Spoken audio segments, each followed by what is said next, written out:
Well, what you just saw was not a rock concert, was not the New Year's Eve party, was not a trade union demonstration for bigger salaries, and for sure it was not an organized political party demonstration. This, what you just saw, was a spontaneous response of the civil society in Romania against corruption, against Russian-style oligarchy, and against impunity of politicians. But I would say it was more than a protest against something. It was a protest for European values and for a vision of Romania's future, which essentially said, Europe is our future, democracy is our future, rule of law is our future, and there is no other future for us. I'm Mihai Политеану from Inicjativa Романија, and I represent this grassroots civic movement, which was born in November 2015. Again, after mass anti-corruption protests, after a fire in a Bucharest nightclub, which took the life of 64 young people. 64 young people died because of corruption, because of poor enforcement of fire regulation. So I would say to you that corruption doesn't mean only stealing public money. It's not only poor public services. It's not only inefficiency and waste of public money, but corruption can also kill. And in Romania, in 2015, in November, the end of October, killed 64 young people.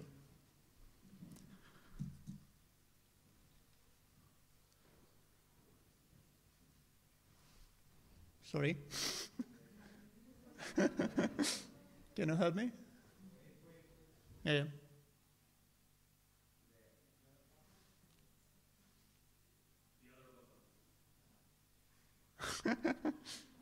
No? Yeah, okay. Going back to what you saw. That night was the peak of the demonstration. Around 300,000 people in Bucharest demonstrated in front of the government. That night, around 600,000 people in Romania demonstrated all over the country. The demonstrations took place for several weeks, and there are still people out on the streets even after 4 months. During these weeks, there were protests in more than 230 cities worldwide, 150 cities in Romania, and the other approximately 80 cities were throughout the world where communities of Romanians lived. Following the protests, there were surveys that showed that around 2.5 million people, 2.5 million Romanians were on the streets protesting corruption. No, sorry. Can you help me? Yeah, the other one, what?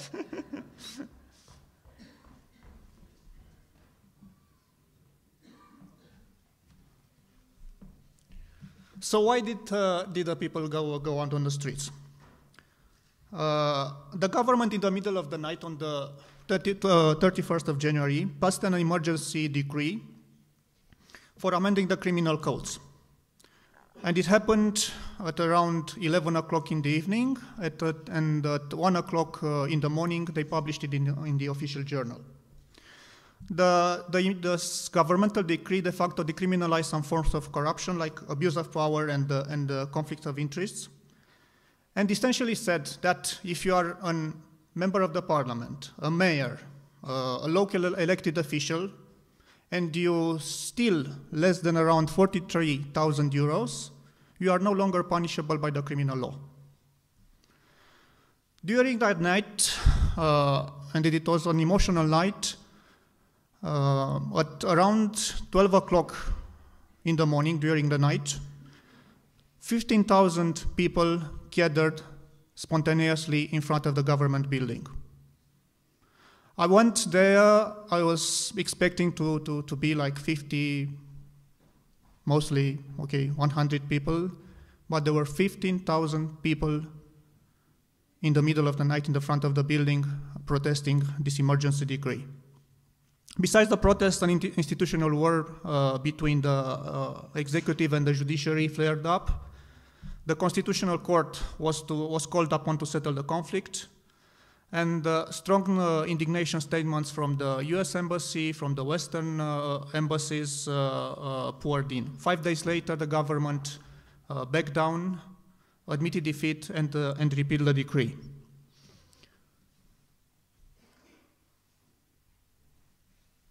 The context. This demonstration, this huge demonstration of millions of people going out on the street, didn't just happen out of nowhere.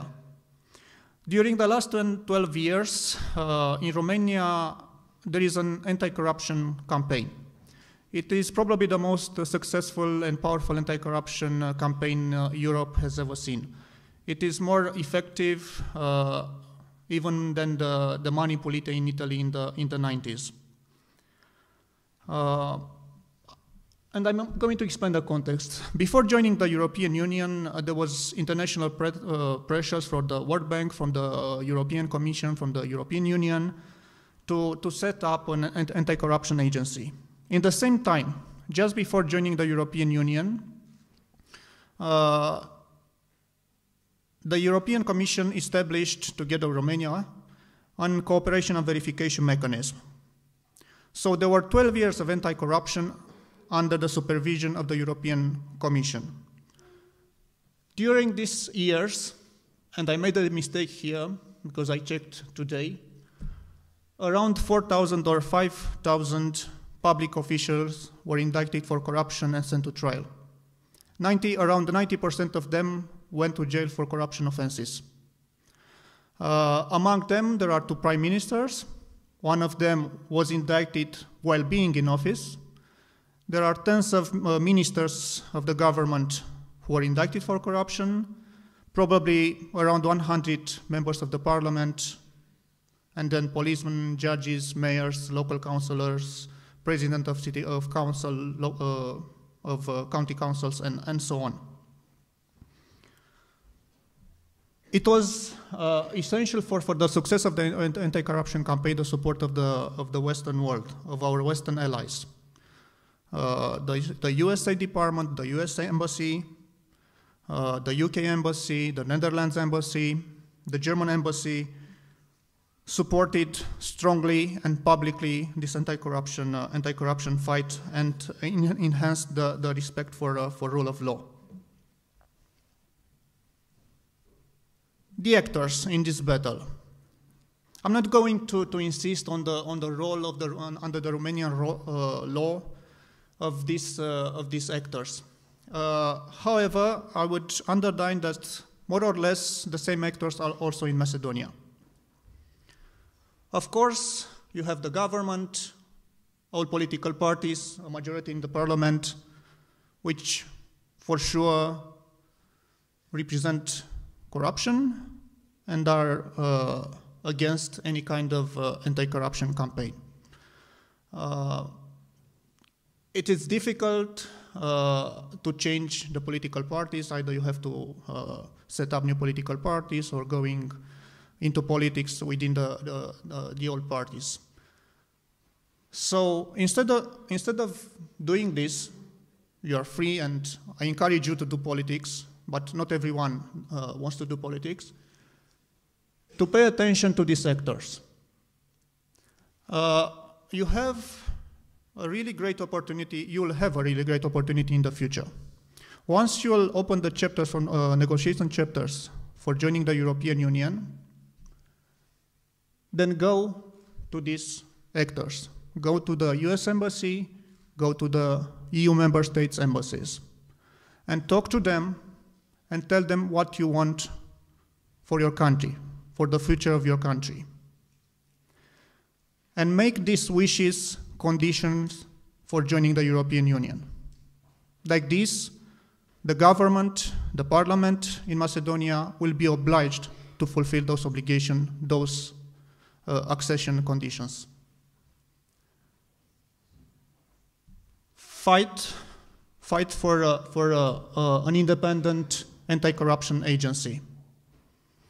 As far as I know, there is a kind of anti-corruption agency or a department within the prosecutor's office in Macedonia. If not, fight for the setting up. If yes, fight for the independence of these prosecutors, and fight for the independence of the judges of the Supreme Court. This, as civil society, you can do, and you can do with the help of the EU member states. So these are the good guys. Use their support. Go to them. Talk plainly to them, and be smart. If you go there, only there, you'll not achieve anything. You don't have the power to change their internal structures, their networks, criminal networks, that are common all over Eastern Europe in the political parties. Okay, there are two other actors that were swing actors in Romania, the Superior Council of Magistracy. You have also a judicial body. You should support their independence, and the Constitutional Court, which is essential for any reform of the law.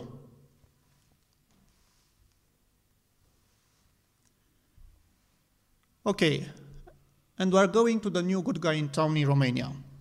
Until now, there were those sectors I spoke about: NGOs, US embassies, and so on. Starting with 2012, I could say, the power of the civil society grew. There were, in 2012, demonstration in the streets upon the impeachment of the president of Romania with the breach of the constitutional rules. In 2013, there was environmental protection and anti-corruption protests. In 2015, there were the collective, the nightclub fire, anti-corruption protests, and in 2017, this emergency decree protests. There are some traits of this civil society in Romania. There is a new generation. We are not talking about old established NGOs. There is a new generation in Romania, which is more or less unorganized, or if there is some form of organization, is informal. It's urban. It's the whole communication takes place on social media, and networks of these people appeared in social media. And this is a time frame of the history of the civil society, very simplified in Romania. Of course, immediately after the revolution of 1989, the civil society was anti-communist. It was the battle with the communist past of Romania, and of course with the heirs of the Communist Party who took the power immediately after 1989. In 1996, the pro-Western opposition democratic political forces took power. And in that moment, the civic involvement died, because all the civic activists played along with these opposition democratic political parties. And once they got into power, also all the representatives of the civil society went into politics. So there was no one left to carry a battle, a civic battle. Between 1996 and around 2005, 2012, the more established NGOs took the initiative, and all the civic dialogue was around the EU accession and NATO accession.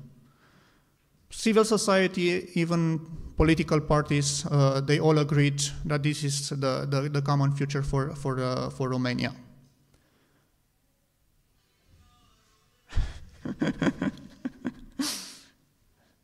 In 2012 and 2017, unfortunately,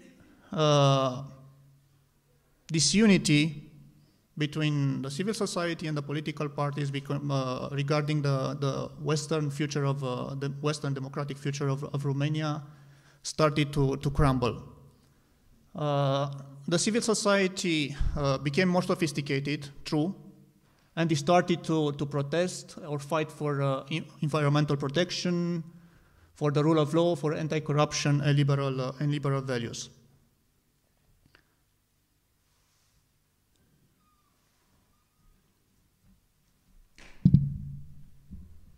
And these are the topics the civil society fought for in Romania. At the beginning of the 90s, of course, the civil society fought for freedom, for anti-communism, and for capitalism. As I said, that was the main topic after the fall of the communists. After the 90s, again, the topics for which the civil society started to fight became more sophisticated, and it was about political integrity, about rule of law, about anti-corruption, about democratic values, and about individual liberties and rights. Unfortunately, on the other side, big political parties didn't have a kind of dialogue with the civil society upon these topics. They couldn't say that, oh, we are not in favor of freedom or capitalism, or we are communists. Instead, they started to discredit the supporters, the civil society that fought for these ideas that they had. So they started to say that the real threat to Romania is the Hungarian minority. In the 90s, there were bloody civic unrests in Transylvania. There were dead people. There were victims of violence between the Romanian majority and the Hungarian minority. They said that the threat within Romania are the intellectuals and students. Again, in the 90s, 1990, 91, there were physical, violent confrontations in Bucharest between the workers and students. After finally the democratic opposition forces took power, they started to change the topics, but the idea was the same. There are some threats, internal or external threats towards Romania, and those threats are supported by those who support rule of law, anti-corruption, individual liberties and rights. So it was, again, of an effort of discrediting the supporters of anti-corruption and open society. So, who are now the menace to the future of Romania? There are the country traitors who talk to the foreign embassies and say that we have problems here, we have corruption, and so on. Soros, of course, is a threat, and all the NGOs who supposedly receive money from Soros foundations, or receive money from Soros foundations. There are the domestic and international conspiracies against Romania, multinational companies who came to Romania to steal the wealth of the people and of the country. Of course, there is the nationalistic and ultra-Orthodox discourse adopted, strangely enough, by the Social Democrats, by the Social Democrat Party, which is the most powerful party in Romania. And also there is an anti-LGBT agenda. The anti-LGBT agenda got into mainstream, unfortunately, this year, last year and this year. It seems that there would be a referendum for redefining the family in the constitution. It happened also in Croatia several years ago. So now the family is defined in the constitution as the union between spouses. The initiative to change the definition of the family says that the family is the union between a woman and a man. So basically it's a preemptive strike against any future attempts of the LGBT community to put on the public agenda same-sex marriages or civil unions between same-sex partners. There is no threat in the current situation. I mean, there is no civil union, there is no same-sex marriage in Romania, but still they want to change the constitution. And strangely enough, this anti-LGBT agenda is pushed forward by a coalition of NGOs, let's say NGOs, called the Coalition for Family. This Coalition for Family is part of the World Coalition for Families, which is supported by radical neo-Protestant groups from United States. And more interesting, is supported, these American radical neo-Protestant groups are very close to Russia. For example, in 2013, when the anti-LGBT propaganda law in Russia was adopted, the main advisors were these American radical neo-Protestant American groups. For example, the president of the World Congress of Families said that the Russians could be the Christian saviors of the world.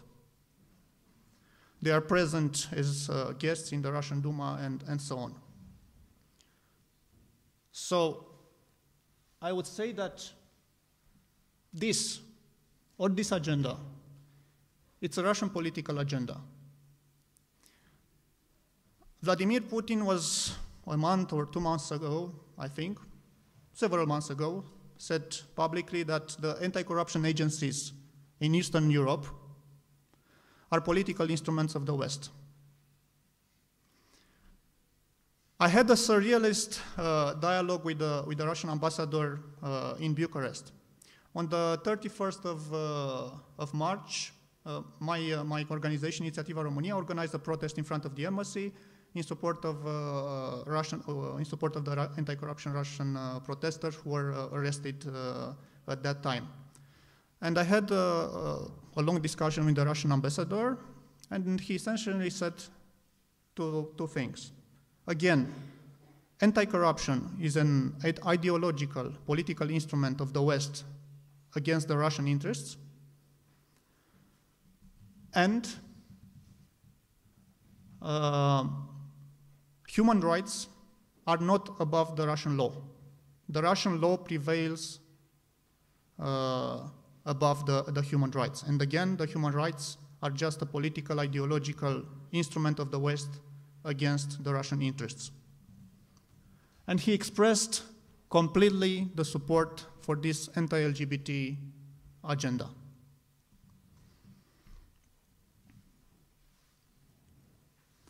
Lessons learned, and I'm going to, oh, sorry, so sorry, time's up. Lessons learned. Do not fight ethnic minorities, empower them politically. I know there is a tense situation between the Albanian minority and the majority in this country. It happened in Romania also. It was violence, there were victims on both sides, but in 1996, the democratic opposition forces, after they took the power, they invited the Hungarian party into the government. Nothing happened. Transylvania was not stolen by Hungary. So nothing bad happened. On the contrary, once the Hungarian party became part of the establishment, all the nationalistic narrative of the Hungarian minority disappeared because they became part of the system. Of course, they became also as corrupt as the Romanian parties. But all the nationalistic disputes disappeared. Enjoy the EU accession period. It's an opportunity for reforms. All of the reforms in Romania regarding anti-corruption, rule of law, took place before joining the European Union, because it was the pressure of the European Union and of the EU member states to have reforms in Romania. Immediately after joining the European Union, all the reforms stopped, because the European Union doesn't have really any mechanism to punish you.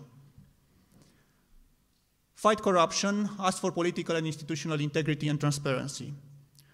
This is an agenda for the civic groups, for the NGOs. And you can fight for FOIA, for Freedom of Information Act, for codes of ethics in the public institutions, for defining conflict of interest in the criminal law and also the civil law, for defining incompatibilities in the civil law, for public assets and interest declarations. I don't know if you have them in Macedonia. Once a year, every public servant, every local or national elected official has the duty in Romania to write down what are the money he received in the previous year, what is the wealth of the relatives, and so on. This wealth assets declaration, for example, empowered the prosecutors to go after a former prime minister, build a case against him, and they won in the court. And the former prime minister went to jail for corruption. Ask for participation to public decisions, so ask for transparency and participation. Go to the local councils, participate in the meetings of the local councils, fight with the mayor and with the councillors for what you believe in and what you think is better for your community. Ask for open data on public procurements. For example, in Romania, there is a governmental website where, starting with 2007, you can see all the public procurements made by the Romanian state. Of course, then you have to check them and so on. You have to have specialized tools to check but they are public, and anyone theoretically could check the public procurements in Romania. And use as extensively as possible social networks for civic empowerment and community building. And very important, these social networks, they are easy to use and also for community building in big cities. But try to replicate them all over the country, even in smaller cities and towns. Thank you. Guys, if you have any questions, you can ask. Mihai, do you have? Прашање некој да не имате случајно, имаме време за едно прашање. Слабо? Добро.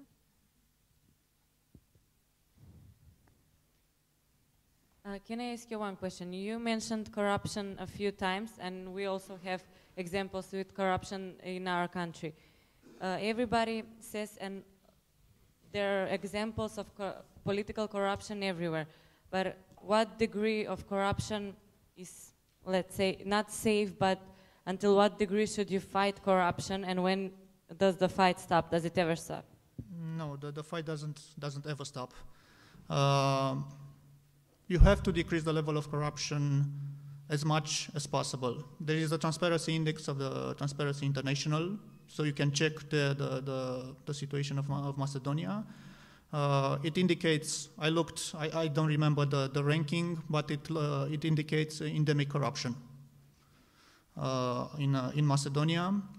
So there is a continuous fight against corruption. But again, you cannot fight corruption only as a civil society. Of course, you can expose cases of corruption, but you are not prosecutors, you are not investigators, you are not policemen to really go after high level corruption and expose it and build cases for the courts. So again, once you open the negotiation chapters with the European Union for accession to the European Union, go to the European embassies, go to the US embassies, and tell them what you want for your country, and tell them to formulate conditions for accession for Macedonia.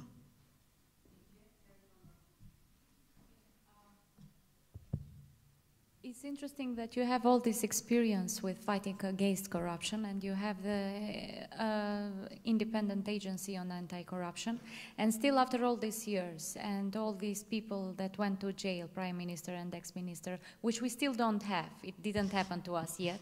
And again, you have these protests and this, I mean, it's very sad, and how do you cope with that? I mean, where do you find the energy to just go beyond it and to protest all the time? Because it's really, sometimes it might seem hopeless. Yeah, sometimes it seems hopeless, but the problem is not the problem. Fortunately, we had results.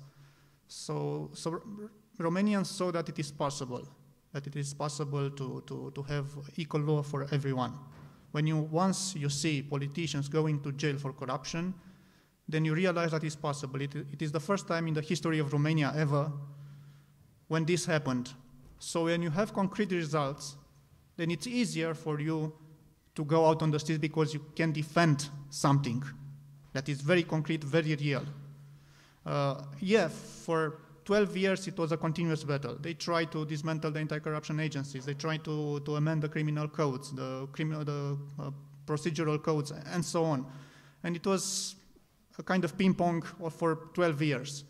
But we had the full support of our allies in NATO and the European Union, because they are aware that we are at the border of the European Union. And they are aware that in order to have a strong Romania, defending the borders of NATO and of the European Union, you have to have rule of law. You have to have strong anti-corruption agencies, because once you have corrupt politicians, then Russian interests can just find a way into the country. Thank you.